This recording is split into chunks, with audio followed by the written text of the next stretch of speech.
Hello दोस्तों, स्वागत है आपका हमारे चैनल पर। आपका दोस्त आवारा स्टोरी टेलर हर रोज आपको एक कहानी सुनाता है और आज फिर हाजिर है आपके लिए एक और रोचक कहानी लेकर। कहानी मुंशी प्रेमचंद द्वारा लिखी गई है और कहानी का शीर्षक है धिक्कार। तो कहानी कुछ इस प्रकार है। ईरान और यूनान में घोर संग्राम हो रहा था। ईरानी दिन दिन बढ़ते जाते थे और यूनान के लिए संकट का सामना था। देश के सारे व्यवसाय बंद हो गए थे। हल पर हाथ रखने वाले किसान तलवार पकड़ने के लिए मजबूर हो गए। डंडी तौलने वाले भाले तौलते थे। सारा देश आत्मरक्षा के लिए तैयार हो गया था। फिर भी शत्रु के कदम दिन दिन आगे ही बढ़ते जाते थे। जिस ईरान को यूनान कई बार कुचल चुका था, वही ईरान आज क्रोध के आवेग की भांति सिर पर चढ़ा आता था। मर्द तो रणक्षेत्र में सिर कटा रहे थे और स्त्रियां दिन दिन की निराशाजनक खबरें सुनकर सूख ही जाती थीं। क्योंकि लाज की रक्षा होगी, प्राण का भय न था, संपत्ति का भय न था, भय था मर्यादा का। विजेता गर्व से मतवाले होकर यूनानी ललनाओं को घूरेंगे, उनके कोमल अंगों को स्पर्श करेंगे, उनको कैद कर ले जाएंगे। उस विपत्ति की कल्पना ही से इन लोगों के रोएं खड़े हो जाते थे। आखिर जब हालत बहुत नाजुक हो गई तो कितने ही स्त्री पुरुष मिलकर डेल्फी मंदिर में गए और प्रश्न किया, देवी, हमारे ऊपर देवताओं की यह वक्र दृष्टि क्यों है? हमसे ऐसा कौन सा अपराध हुआ है? क्या हमने नियमों का पालन नहीं किया, कुर्बानियां नहीं की, व्रत नहीं रखे? फिर देवताओं ने क्या हमारे सिरों से अपनी रक्षा का हाथ उठा लिया? पुजारिन ने कहा, देवताओं की असीम कृपा भी देश को द्रोही के हाथ से नहीं बचा सकती। इस देश में अवश्य कोई न कोई द्रोही है। जब तक उसका वध न किया जाएगा, देश के सिर से यह संकट न टलेगा। देवी, वह द्रोही कौन है? जिस घर से रात को गाने की ध्वनि आती हो, जिस घर से दिन को सुगंध की लपटें आती हों, जिस पुरुष की आंखों में मद की लाली झलकती हो, वही देश का द्रोही है। लोगों ने द्रोही का परिचय पाने के लिए और भी कितने ही प्रश्न किए, पर देवी ने कोई उत्तर न दिया। यूनानियों ने द्रोही की तलाश करनी शुरू की। किनके घर में से रात को गाने की आवाजें आती हैं? सारे शहर में संध्या होते स्यापा सा छा जाता था। अगर कहीं आवाजें सुनाई देती थीं तो रोने की, हंसी और गाने की आवाज कहीं न सुनाई देती थी। दिन को सुगंध की लपटें किस घर से आती हैं? लोग जिधर जाते थे उधर से दुर्गंध आती थी। गलियों में कूड़े के ढेर पड़े रहते थे। किसे इतनी फुर्सत थी कि घर की सफाई करता, घर में सुगंध जलाता? धोबियों का अभाव था। अधिकांश लड़ने के लिए चले गए थे, कपड़े तक न धुलते थे। इत्र फुलेल कौन मलता? किसकी आंखों में मद की लाली झलकती है? लाल आंखें दिखाई देती थीं, लेकिन यह मद की लाली न थी, यह आंसुओं की लाली थी। मदिरा की दुकानों पर खाक उड़ रही थी। इस जीवन और मृत्यु के संग्राम में विलास की किसे सूझता?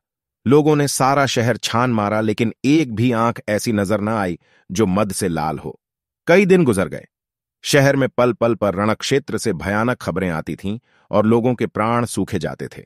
आधी रात का समय था। शहर में अंधकार छाया हुआ था, मानो श्मशान हो। किसी की सूरत न दिखाई देती थी। जिन नाट्यशालाओं में तिल रखने की जगह न मिलती थी, वहां सियार बोल रहे थे। जिन बाजारों में मनचले जवान अस्त्र शस्त्र सजाए ऐंठते फिरते थे, वहां उल्लू बोल रहे थे। मंदिरों में न गाना होता था, न बजाना। प्रासादों में अंधकार छाया हुआ था।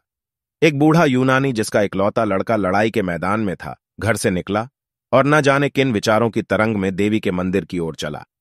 रास्ते में कहीं प्रकाश न था, कदम कदम पर ठोकरें खाता था, पर आगे बढ़ता चला जाता।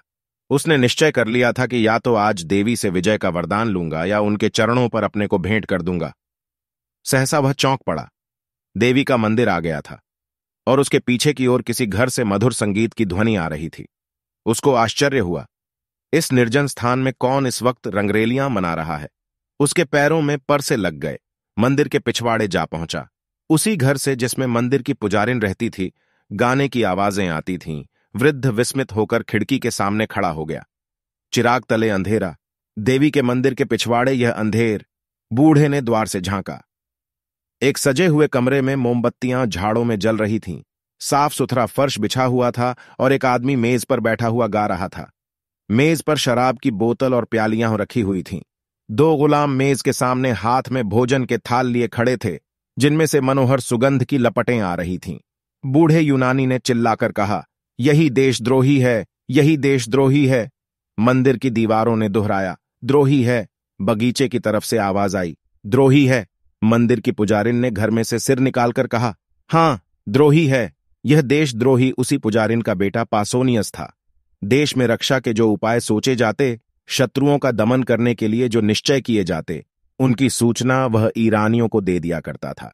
सेनाओं की प्रत्येक गति की खबर ईरानियों को मिल जाती थी और उन प्रयत्नों को विफल बनाने के लिए वे पहले से तैयार हो जाते थे। यही कारण था कि यूनानियों को जान लड़ा देने पर भी विजय न होती थी। इसी कपट से कमाए हुए धन से वह भोग विलास करता था। उस समय जबकि देश में घोर संकट पड़ा हुआ था, उसने अपने स्वदेश को अपनी वासनाओं के लिए बेच दिया था। अपने विलास के सिवा उसे और किसी बात की चिंता न थी। कोई मरे या जिए, देश रहे या जाए, उसकी बला से केवल अपने कुटिल स्वार्थ के लिए देश की गर्दन में गुलामी की बेड़ियां डलवाने पर तैयार था। पुजारिन अपने बेटे के दुराचरण से अनभिज्ञ थी। वह अपनी अंधेरी कोठरी से बहुत कम निकलती, वहीं बैठी जप तप किया करती थी। परलोक चिंतन में उसे इहलोक की खबर न थी। मनेंद्रियों ने बाहर की चेतना को शून्य सा कर दिया था। वह इस समय भी कोठरी के द्वार बंद किए देवी से अपने देश के कल्याण के लिए वंदना कर रही थी कि सहसा उसके कानों में आवाज आई, यही द्रोही है, यही द्रोही है। उसने तुरंत द्वार खोलकर बाहर की ओर झांका। पासोनियस के कमरे से प्रकाश की रेखाएं निकल रही थीं और उन्हीं रेखाओं पर संगीत की लहरें नाच रही थीं। उसके पैर तले से जमीन सी निकल गई। कलेजा धक से हो गया। ईश्वर, क्या मेरा बेटा देशद्रोही है? आप ही आप।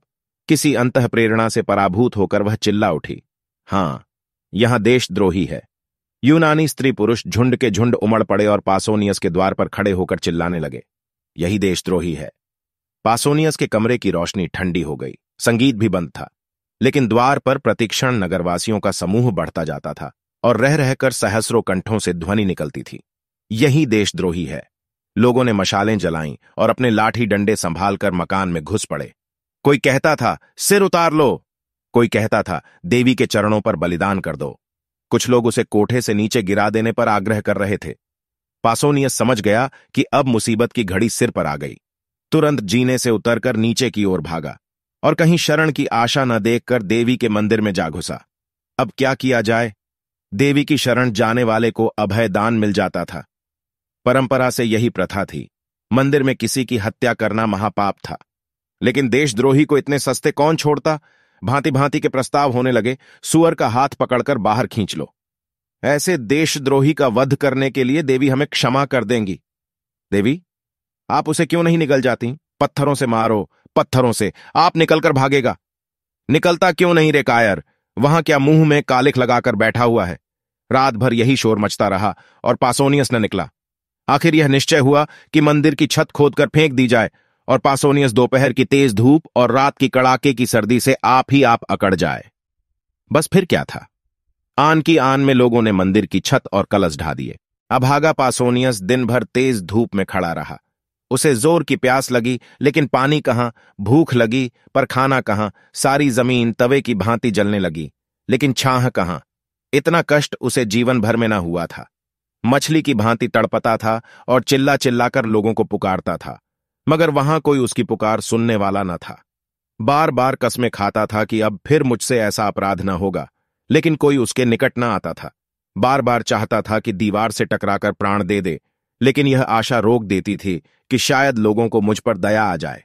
वह पागलों की तरह जोर जोर से कहने लगा, मुझे मार डालो, मार डालो, एक क्षण में प्राण ले लो, इस भांति जला जलाकर न मारो।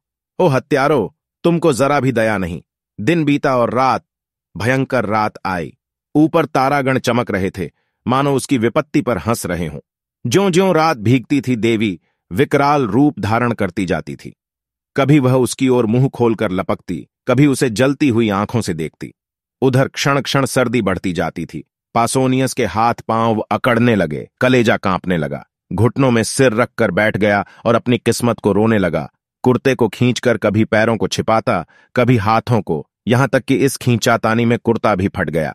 आधी रात जाते जाते बर्फ गिरने लगी। दोपहर को उसने सोचा, गर्मी ही सबसे कष्टदायक है। इस ठंड के सामने उसे गर्मी की तकलीफ भूल गई। आखिर शरीर में गर्मी लाने के लिए एक हिकमत सूझी। वह मंदिर में इधर उधर दौड़ने लगा, लेकिन विलासी जीव था, जरा देर में हाँफ कर गिर पड़ा। प्रातःकाल लोगों ने किवाड़ खोले तो पासोनियस को भूमि पर पड़े देखा। मालूम होता था उसका शरीर अकड़ गया है। बहुत चीखने चिल्लाने पर उसने आंखें खोलीं, पर जगह से हिल न सका। कितनी दयनीय दशा थी, किंतु किसी को उस पर दया न आई। यूनान में देशद्रोह सबसे बड़ा अपराध था और द्रोही के लिए कहीं क्षमा न थी, कहीं दया न थी। एक, अभी मरा नहीं है। दूसरा, द्रोहियों को मौत नहीं आती। तीसरा, पड़ा रहने दो, मर जाएगा। चौथा, मक्र किए हुए हैं। पांचवां, अपने किए की सजा पा चुका, अब छोड़ देना चाहिए। सहसा पासोनियस उठ बैठा और उद्दंड भाव से बोला, कौन कहता है कि इसे छोड़ देना चाहिए? नहीं, मुझे मत छोड़ना, वरना पछताओगे। मैं स्वार्थी हूं, विषय भोगी हूं, मुझ पर भूल कर भी विश्वास न करना। आह, मेरे कारण तुम लोगों को क्या क्या झेलना पड़ा, इसे सोचकर मेरा जी चाहता है कि अपनी इंद्रियों को जलाकर भस्म कर दूं। मैं अगर 100 जन्म लेकर इस पाप का प्रायश्चित्त करूं तो भी मेरा उद्धार न होगा।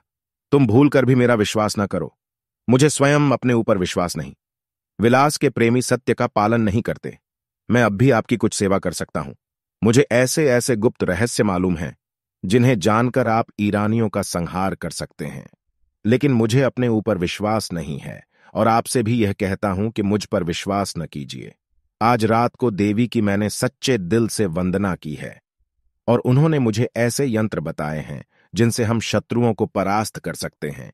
ईरानियों के बढ़ते हुए दल को आज भी आन की आन में उड़ा सकते हैं। लेकिन मुझे अपने ऊपर विश्वास नहीं है। मैं यहां से बाहर निकलकर इन बातों को भूल जाऊंगा।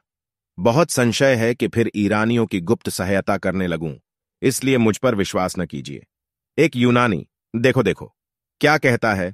दूसरा, सच्चा आदमी मालूम होता है। तीसरा, अपने अपराधों को आप स्वीकार कर रहा है। चौथा, इसे क्षमा कर देना चाहिए और यह सब बातें पूछ लेनी चाहिए।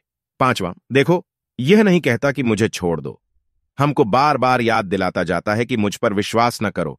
छठा, रात भर के कष्ट ने होश ठंडे कर दिए, अब आंखें खुली हैं। पासोनियस, क्या तुम लोग मुझे छोड़ने की बातचीत कर रहे हो? मैं फिर कहता हूं कि मैं विश्वास के योग्य नहीं हूं। मैं द्रोही हूं। मुझे ईरानियों के बहुत से भेद मालूम है। एक बार उनकी सेना में पहुंच जाऊं तो उनका मित्र बनकर सर्वनाश कर दूं। पर मुझे अपने ऊपर विश्वास नहीं है। एक यूनानी धोखेबाज इतनी सच्ची बात नहीं कह सकता। दूसरा, पहले स्वार्थांध हो गया था, पर अब आंखें खुली हैं। तीसरा, देशद्रोही से भी अपने मतलब की बातें मालूम कर लेने में कोई हानि नहीं है। अगर वह अपने वचन पूरे करे तो हमें इसे छोड़ देना चाहिए। चौथा, देवी की प्रेरणा से इसकी काया पलट हुई है। पांचवां, पापियों में भी आत्मा का प्रकाश रहता है और कष्ट पाकर जागृत हो जाता है। यह समझना कि जिसने एक बार पाप किया वह फिर कभी पुण्य कर ही नहीं सकता, मानव चरित्र के एक प्रधान तत्व का अपवाद करना है। छठा, हम इसको यहां से गाते बजाते ले चलेंगे। जनसमूह को चकमा देना कितना आसान है। जनसत्तावाद का सबसे निर्बल अंग यही है। जनता तो नेक और बद की तमीज नहीं रखती। उस पर धूर्तों, रंगे सियारों का जादू आसानी से चल जाता है। अभी एक दिन पहले जिस पासोनियस की गर्दन पर तलवार चलाई जा रही थी, उसी को जुलूस के साथ मंदिर से निकालने की तैयारियां होने लगीं, क्योंकि वह धूर्त था कि जनता की कील क्यों कर घुमाई जा सकती है। एक स्त्री गाने बजाने वालों को बुलाओ, पासोनियस शरीफ है। दूसरी, हाँ, पहले चलकर उससे क्षमा मांगो, हमने उसके साथ जरूरत से ज्यादा सख्ती की। पासोनियस, आप लोगों ने पूछा होता तो मैं कल ही सारी बातें आपको बता देता।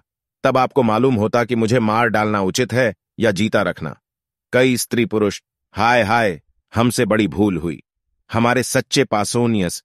सहसा एक वृद्धा स्त्री किसी तरफ से दौड़ी हुई आई और मंदिर के सबसे ऊंचे जीने पर खड़ी होकर बोली, तुम लोगों को क्या हो गया है? यूनान के बेटे आज इतने ज्ञान शून्य हो गए हैं कि झूठे और सच्चे में विवेक नहीं कर सकते। तुम पासोनियस पर विश्वास करते हो। जिस पासोनियस ने सैकड़ों स्त्रियों और बालकों को अनाथ कर दिया, सैकड़ों घरों में कोई दिया जलाने वाला न छोड़ा, हमारे देवताओं का, हमारे पुरुषों का घोर अपमान किया, उसकी 2-4 चिकनी चुपड़ी बातों पर तुम इतने फूल उठे। याद रखो, अब की पासोनियस बाहर निकला तो फिर तुम्हारी कुशल नहीं। यूनान पर ईरान का राज्य होगा और यूनानी ललनाएं ईरानियों की कुदृष्टि का शिकार बनेंगी। देवी की आज्ञा है कि पासोनियस फिर बाहर न निकलने पाए। अगर तुम्हें अपना देश प्यारा है, अपने पुरुषों का नाम प्यारा है, अपनी माताओं और बहूनों की आबरू प्यारी है, तो मंदिर के द्वार को चुन दो, जिससे देशद्रोही को फिर बाहर निकलने और तुम लोगों को बहकाने का मौका न मिले। ये देखो, पहला पत्थर मैं अपने हाथों से रखती हूं। लोगों ने विस्मित होकर देखा। यह मंदिर की पुजारिन और पासोनियस की माता थी। दम के दम में पत्थरों के ढेर लग गए और मंदिर का द्वार चुन दिया गया। पासोनियस भीतर दांत पीसता रह गया। वीर माता, तुम धन्य हो। ऐसी ही माताओं से देश का मुख उज्जवल होता है। जो देश हित के सामने मातृ स्नेह की धूल बराबर परवाह नहीं करती, उनके पुत्र देश के लिए होते हैं, देश पुत्र के लिए नहीं होता। हर रोज एक नई रोचक कहानी सुनने के लिए हमारे चैनल को सब्सक्राइब कर लीजिए। धन्यवाद।